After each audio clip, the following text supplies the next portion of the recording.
Kumusta mga ka-content creator? Napapansin nyo ba na parang kahit saan ka tumingin sa social media, puro AI-generated videos na ang nagva-viral? Mga gumagalaw na bagay, may muka, may boses, at minsan katawan pa. Sa video na to, ipapakita ko kung paano ka rin makakagawa ng viral AI content gamit lang ang tamang tools at tamang diskarte.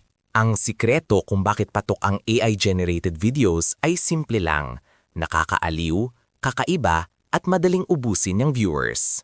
Lalo na kung ang content mo ay tungkol sa anthropomorphic objects, ibig sabihin mga bagay o parte ng katawan na binibigyan ng human-like na ugali.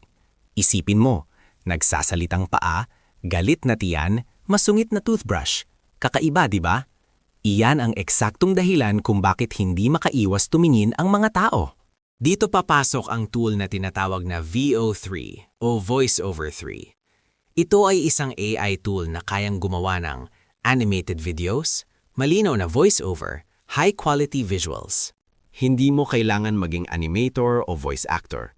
Ang gagawin mo lang ay magbigay ng tamang prompt at si VO3 na ang bahala sa iba. Kung nahihirapan kang mag-isip ng idea, huwag mag-alala.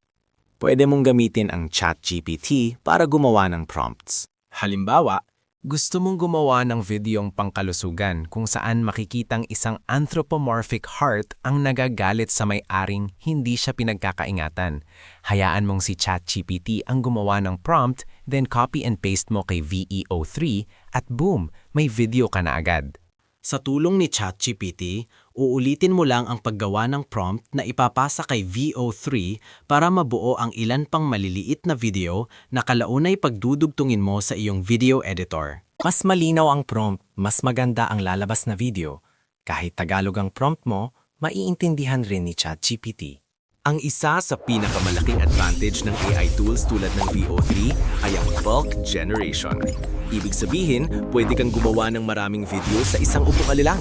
Pero tandaan, hindi sapat ang isang viral video. Consistency ang tunay na panalo. Mas okay na mag-upload ng 1 to 3 videos araw-araw kaysa isang beses lang tapos wala na. Isipin mo ang paggawa ng viral AI content parang pagluluto.